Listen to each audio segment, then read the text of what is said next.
Por esta razão te deixei em Creta, para que pusesses em boa ordem as coisas que ainda restam, e de cidade em cidade estabelecesses presbíteros, como já te mandei. Tito, capítulo 1 e o verso 5. Com esse texto áureo, nós estamos dando início à lição de número 12 do primeiro trimestre do ano de 2025. Este primeiro trimestre, que tem por título Em Defesa da Fé Cristã, combatendo as antigas heresias que se apresentam com nova aparência.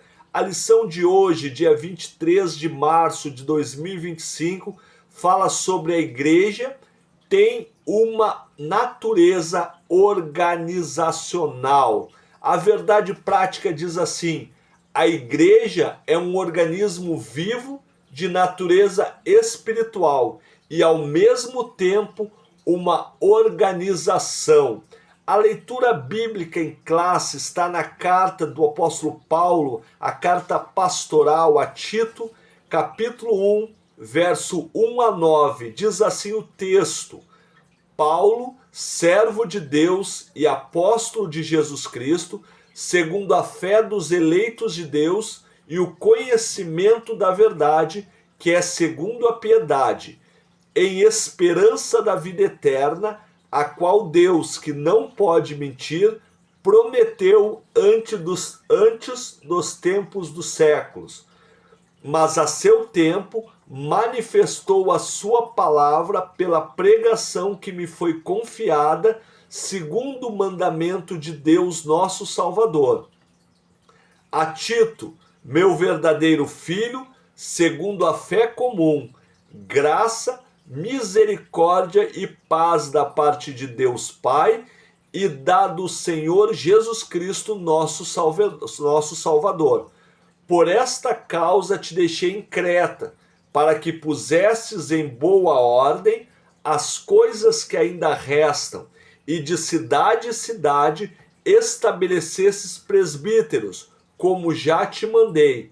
Aquele que for irrepreensível, marido de uma mulher, que tenha filhos fiéis, que não possam ser acusados de dissolução, nem são desobedientes, porque convém que o bispo seja irrepreensível, como dispenseiro da casa de Deus, não soberbo, não iracundo, nem dado ao vinho, nem espancador, nem cobiçoso de torpe ganância, mas dado à hospitalidade, amigo do bem, moderado, justo, santo, temperante, retendo firme a fiel palavra, que é conforme a doutrina, para que seja poderoso tanto para admoestar com a sã doutrina, como para convencer os contradizentes.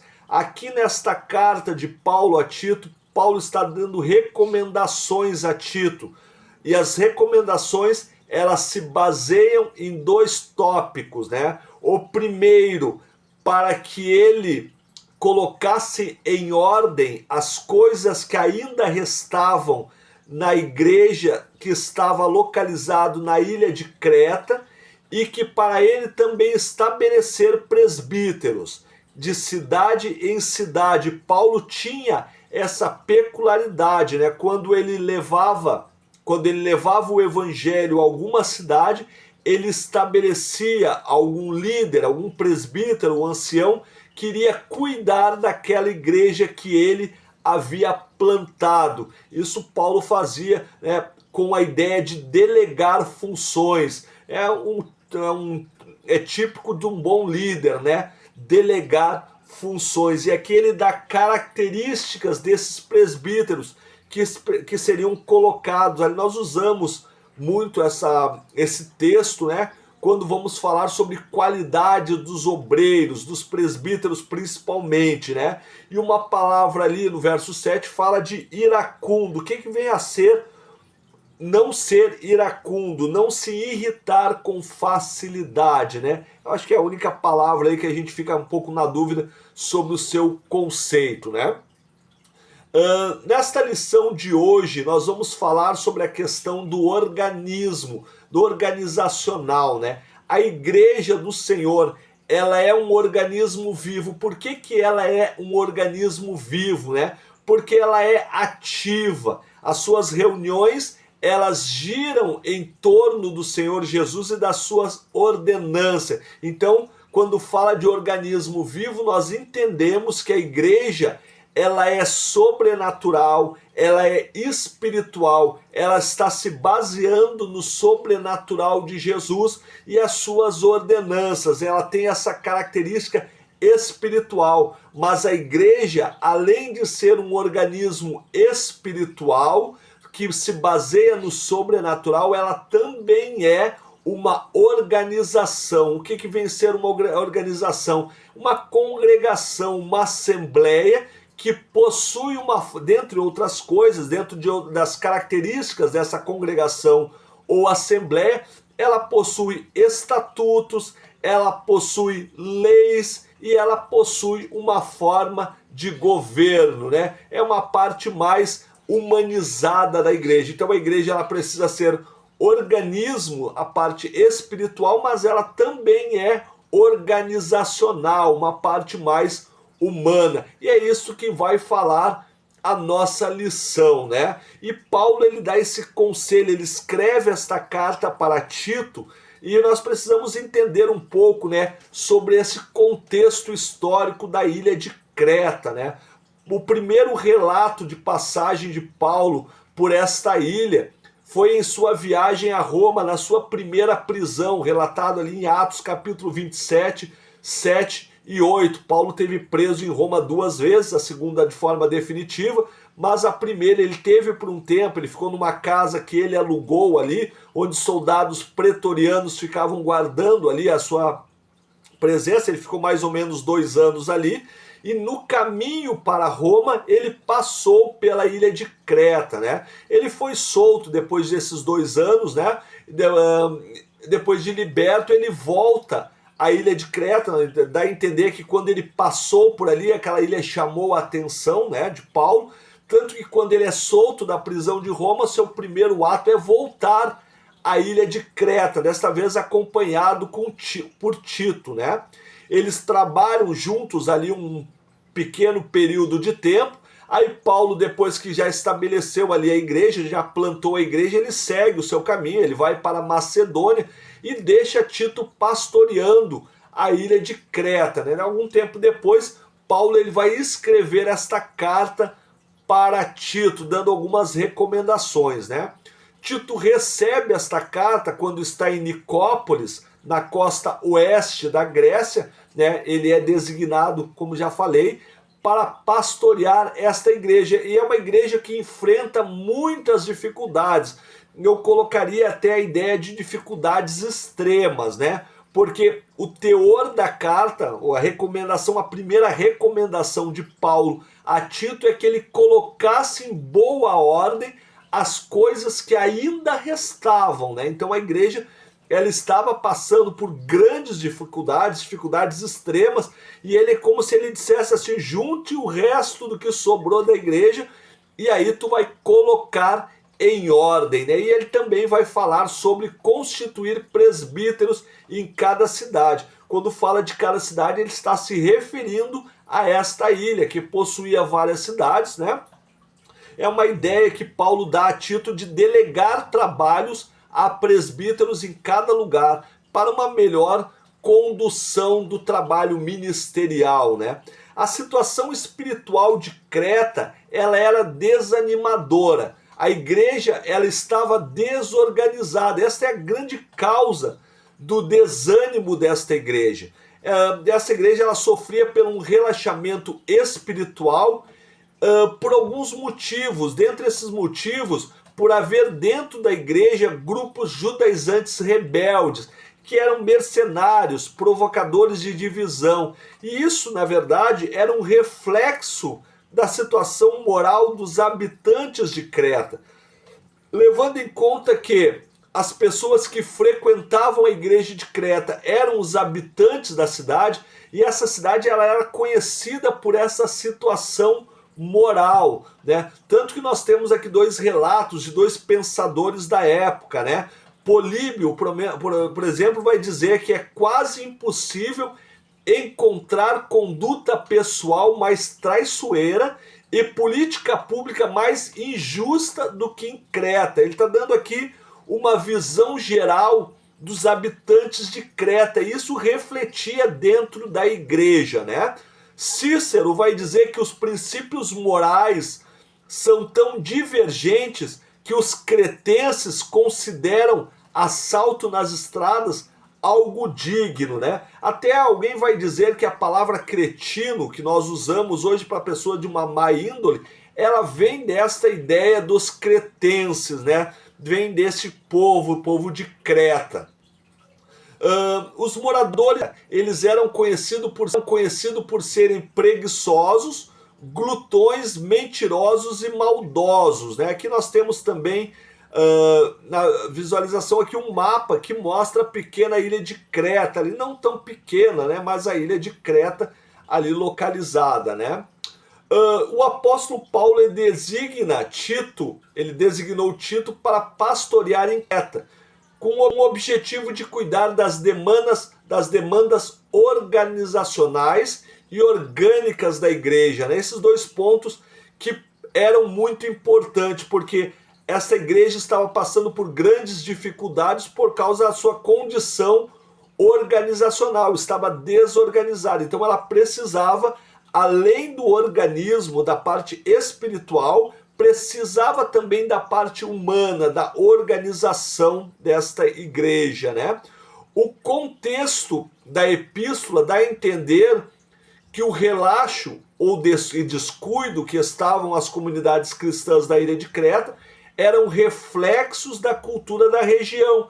E isso está além de um problema ministerial, né? Então é um problema muito sério que enfrentava esta cidade. Na eclesiologia, o que vem a ser a eclesiologia, né? Eclesiologia é o estudo ou ensino da igreja. Eclésia, termo grego para igreja, né? Significa ser a igreja um organismo, né? Pois ela é um corpo espiritual e vivo, cuja espiritualidade ela é gerada pelo Espírito Santo. Então a igreja ela é um organismo, mas ela também precisa ser organizada, organizacional, né? Ela é uma instituição divina que veio à existência pelo poder de Deus, por isso ela é um organismo vivo, mas ela precisa também ser organizada, né? Ter essa característica. Temos no Novo Testamento alguns lampejos que mostram que a igreja primitiva, por exemplo, ela era uma igreja organizacional, organizada, e também era um organismo vivo. Quando é que ela é um organismo vivo? Quando em alguns exemplos nós vemos o Espírito Santo falando dentro da igreja, agindo dentro da igreja. Nós temos o caso ali de Atos capítulo 3, da igreja de Antioquia, quando o Espírito Santo separa Barnabé e Saulo para uma obra, né? Então nós vemos que a igreja primitiva ela trabalhava dentro desse sentido do organismo vivo. Nós podemos citar também ali no cenáculo, quando estão todos reunidos, todos foram cheios do Espírito Santo. Isso é uma igreja que é um organismo vivo, mas ela também era organizacional. Por exemplo, Paulo escrevendo aos Coríntios, na primeira carta, capítulo 14, versos 26 e 40, vai dizer que ela havia local, horário e ordem no culto, né?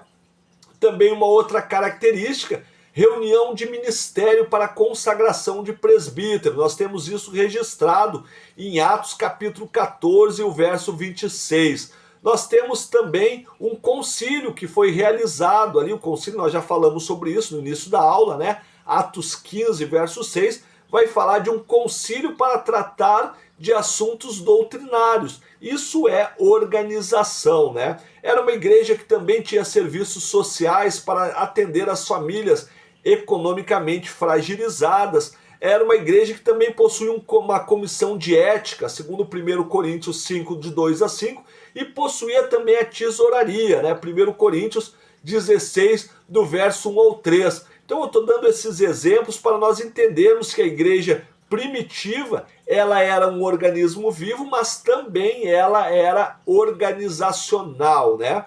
E a questão atual, organismo e organização, né?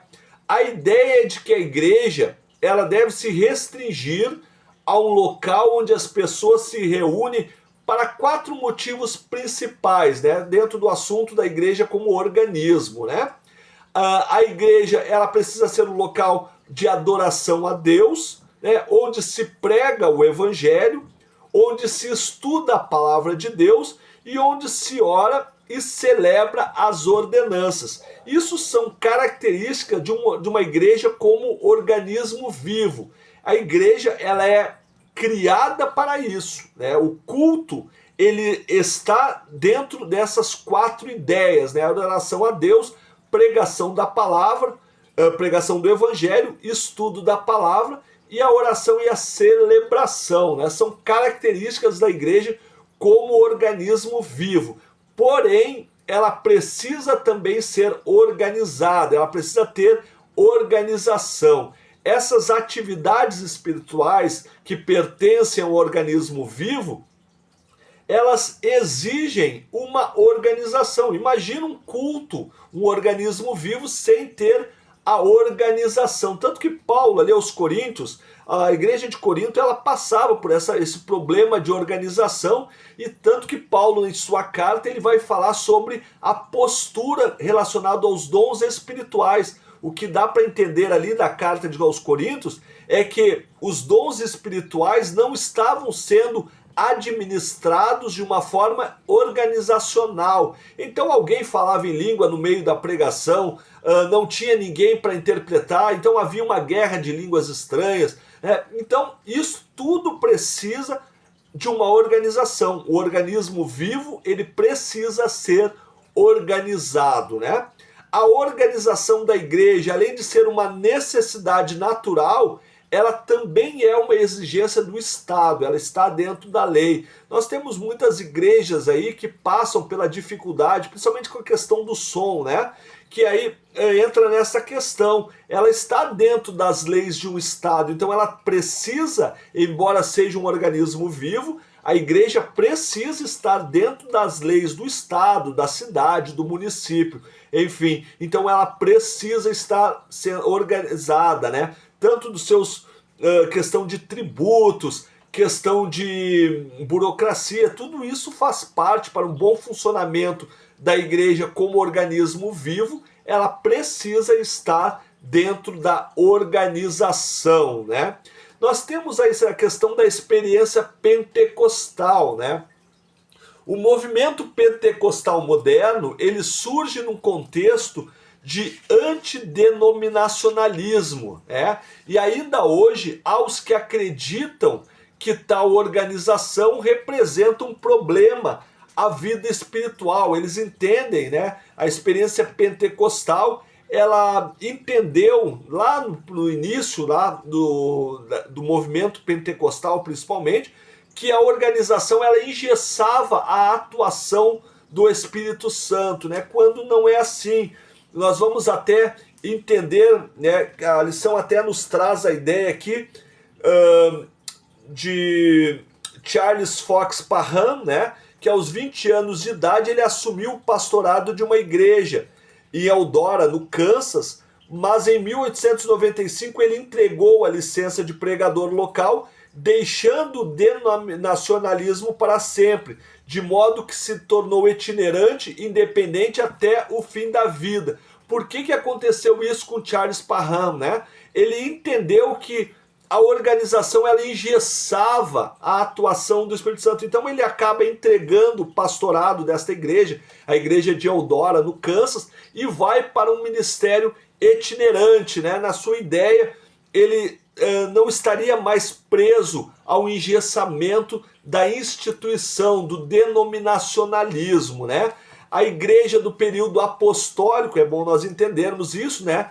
para desvincular já essa ideia de Parham, que a igreja do período apostólico ela adotou um programa de funcionamento logo no limiar da sua história. E foi uma bênção. Olha que o nosso escritor aqui expressa o seu sentimento, né, dizendo que foi uma bênção, pois ajudou a cumprir a sua tarefa de maneira eficaz. Isso está em Atos capítulo 6, do verso 1 ao 7, né? A organização, ela não atrapalha, bem pelo contrário, ela faz com que a tarefa da igreja seja alcançada de uma forma mais eficaz. Lembra de Atos capítulo 1 e verso 8, quando Jesus está dando a missão aos discípulos, ele está falando de organização, ele está dizendo que recebereis a virtude do Espírito Santo que há de vir sobre vós, né? Esse é o primeiro passo, e semeis as minhas testemunhas, e ele vai organizar isso, né? Tanto em Jerusalém, como em toda a Judéia e Samaria, até os confins da terra. Isso é organização. Ele vai falar de lugares mais pertos para lugares mais longe. Então, isso é organização. Se nós entendermos e vermos o plano da salvação, nós vamos observar que sempre foi organizado. Deus organizou. Deus é um Deus de ordem, né? Não de desordem. É necessário organizar. Partindo já para o final da nossa lição, né, no último tópico, vai dizer que em 1914, alguns dos pioneiros entenderam que havia chegado a hora de rever o sentimento antidenominacionalista de Parham e de outros líderes que havia entre os pentecostais da santidade, era como chamado esse grupo de Parham, né? Isso para evitar um crescimento desordenado. A igreja ela começou a crescer, e a partir do momento que ela começa a crescer, é necessário organizar para que esse crescimento se dê de forma organizada, né? Parece um pleonasmo, mas acaba sendo a realidade do assunto, né? Precisava organizar esse crescimento. E foi neste contexto que foi criado o Concílio das Assembleias de Deus nos Estados Unidos. Depois, no Brasil não foi diferente, né? Diante do avanço da obra no Brasil, era necessário estruturar o movimento pentecostal e criar um órgão máximo para manter a identidade e a unidade doutrinária dessas igrejas do país, né? É quase que um concílio, é organizar de forma que toda a igreja ela pense da mesma forma. E esse pensamento ele precisa ser embasado nos ensinamentos de Cristo, na teologia paulina, né, nos compêndios teológicos, né, principalmente a carta aos Romanos, que traçam o nosso pensamento teológico, e isso precisa ser organizado para que as igrejas pensem da mesma forma, né? E trazer solução para as questões da ordem doméstica, interna e externa, né? Foi com base nesses ideais que os pioneiros brasileiros e suecos, né, principalmente dentro do contexto da Assembleia de Deus, né, que eles vão organizar e criar a Convenção Geral das Assembleias de Deus lá em setembro de 1930, né, para que essa igreja ela crescesse de uma forma organizada, né, e aí ela não vamos dizer que derruba a tese de Parham, mas ela organiza aquilo que Parham achou que seria engessamento para a igreja. Então esta é a nossa 12ª aula, né, da Escola Bíblica Dominical. Na próxima semana nós estaremos postando a última aula desse trimestre, né?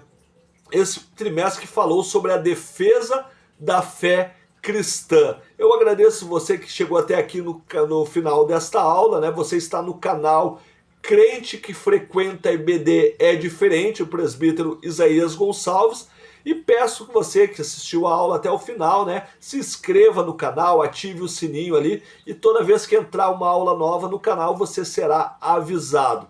Agradeço e que Deus abençoe a todos em nome de Jesus.